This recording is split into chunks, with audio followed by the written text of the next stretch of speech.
1948년으로 넘어가면서 네. 드디어 공군이 미국 그 육군에서 분리가 돼요. 그래서 미 공군이 이제 생겨나죠. 자, 그러고 나서 처음 했던 중요한 결정 중에 하나가 바로 이 UFO 관련된 거예요. 그래서 프로젝트 사인이라고 UFO 전담 팀이 만들어져요.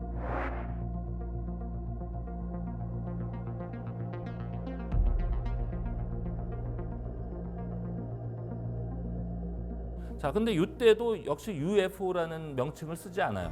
그래서 이게 이제 1948년 1년 동안 이 프로젝트 사인이라는 팀이 조사 활동을 하는데 그때 최종 보고서에는 뭐라고 표현이 돼 있냐?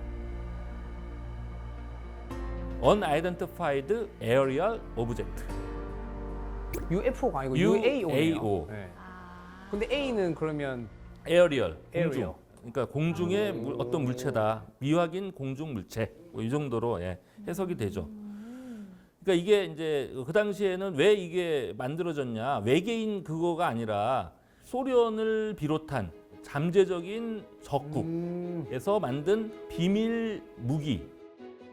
그러니까 일종의 이제 안에 사람이 타고 있지 않더라도 일단 미사일 종류 또는 그와 준하는 어떤 공격 무기일 수 있잖아요. 그렇죠. 자, 근데 재밌는 게 미국 최초로 조사 전담팀이 운용이 되는데 여기서 두 파로 나뉘어요. 한쪽은 뭐냐? 좀 조사해 보니까 이거는 외계에서 온 거다라는 걸 믿는 사람들이 한쪽이고 다른 쪽은 그게 아니라 소련에서 온 걸 가능성이 높다. 지구 안의 것이다. 아. 그렇죠. 근데 이제 중요한 건 이거를 주도했던 쪽은 바로 외계 기원론을 지지했다는 거예요.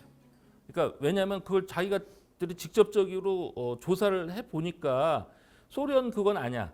말하자면 뭐 이런 식이에요. 아까 보면 순간적으로 엄청난 가속을 하거나 뭐 이런 게 특성이잖아요. 중요한 특성인데 그렇게 하려면 가장 중요한 게 뭐냐? 에너지원이야. 당시에 비행기는 뭐겠어요? 뭐 지금도 마찬가지지만 기름으로 가는 건데 그 정도가 안 나오죠. 결국 그 정도의 출력이 나오려면 원자력 정도는 돼야 된다.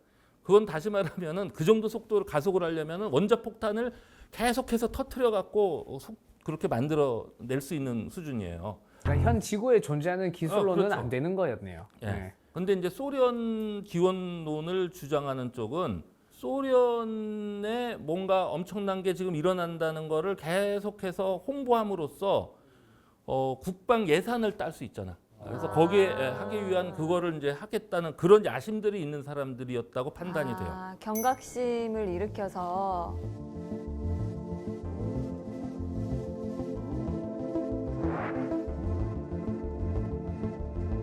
결국은 소련 기원론자들이 승리를 해요. 왜냐하면 외계 기원은 너무 황당해. 일단 어디서부터 이거를 해결할 방법이 잘 안 보이잖아요. 일단 증거 확보가 어려우니까 거의 그러니까 소련 기원론자 주장이 받아들여져요. 근데 사실 두 쪽 다 명확한 증거가 없네요. 이쪽도 그렇고 이쪽도 그렇고. 소련 쪽이라고 하더라도 이게 다 설명이 안 되고 외계물체라고 하더라도 증명할 수 있는데 한계가 방법이 있고. 없는 거죠.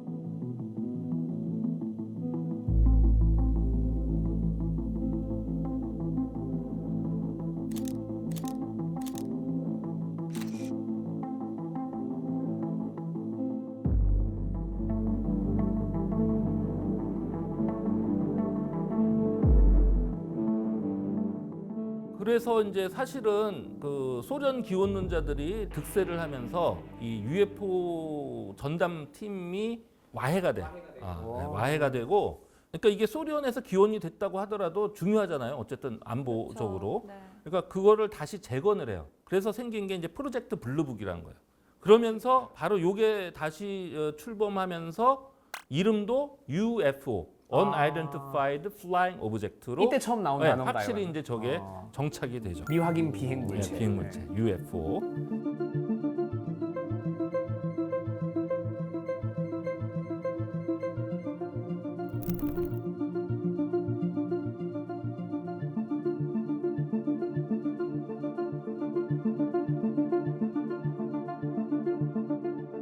공교롭게도 다시 재건되고 나서부터 미국에서 다시 UFO들이 막 나타나기 시작해.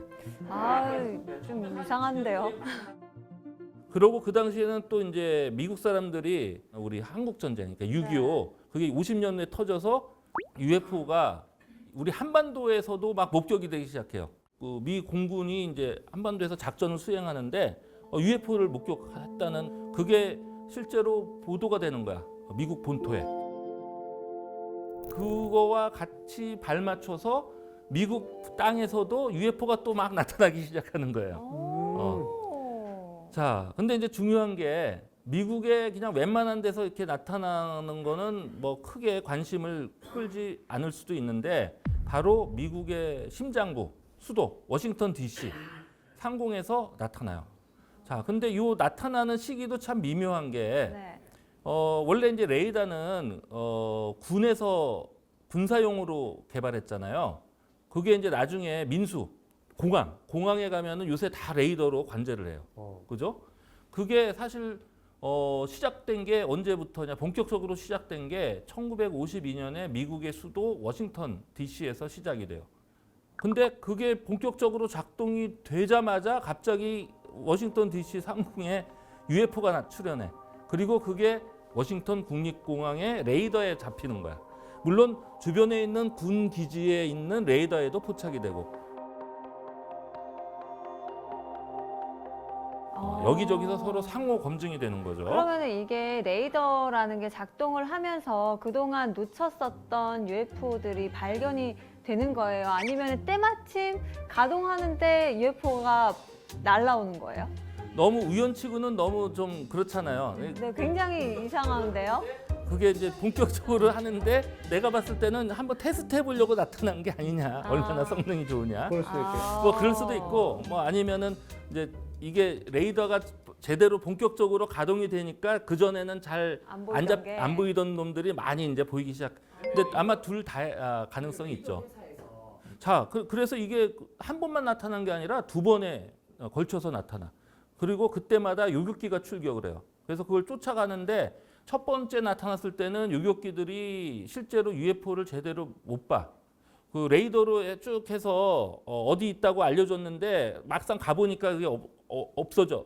순간적으로 마치 전등이 꺼지듯이 딱 꺼졌는데 문제는 레이더 기지의 그 레이더 스크린에서도 같이 꺼져버려요. 그래서 이게 도대체 그 기술이라는 게 당시에 깜짝 놀랐겠죠.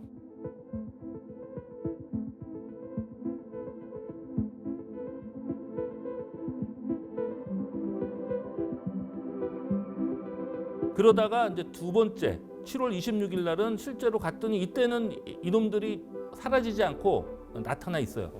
좀 그래서 보라고. 그걸 이제 추격을 하는데 속도가 너무 빨라서 당시에 가장 최정예 그 요격기들이 이 UFO들을 따라잡지를 못해요. 그래서 그 속도를 이제 대강 계산해 보니까 음속의 9배.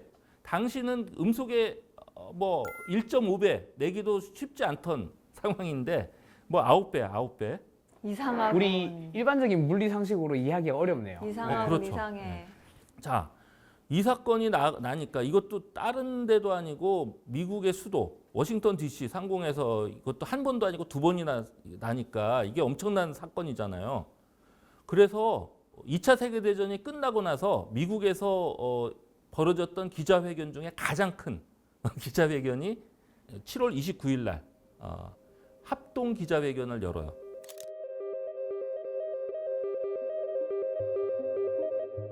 그래서 여기에 미 공군의 UFO 관련해서 가장 중요한 인물들이 다 거기 나와갖고 기자회견을 하는데 거기서 결론이 뭐였냐? UFO 맞답니까? 자, 현재 장비의 성능을 뛰어넘는 뭔가 자연 현상이 존재한다. 그게 뭐냐? 바로 기온 역전 현상이라는 게 있다. 기온 역전 현상? 원래는 이제 우리가 보통 상태에서는 온도 변화가 별로 이렇게 없는데 사막이나 이런 데 보면 자, 해가 지고 막 이러면서 복사라고 하죠. 네, 복사열이. 네. 그거 하고 이제 대기가 식고 막 이러는데 그러면은 어느 순간에 층이 온도가 좀 다른 층들이 이렇게 생길 수가 있어요. 네. 자, 그럴 때 레이더가 쭉 가서 신호가 곧 경계면에서 반사가 될 수 있다. 그게 바로 워싱턴 DC 상공에 나타났던 UFO를 그걸로 설명을 한 거죠. 그게 이제 레이더의 펄스 시그널 그것이 반사된 것이 이제 잡혔다.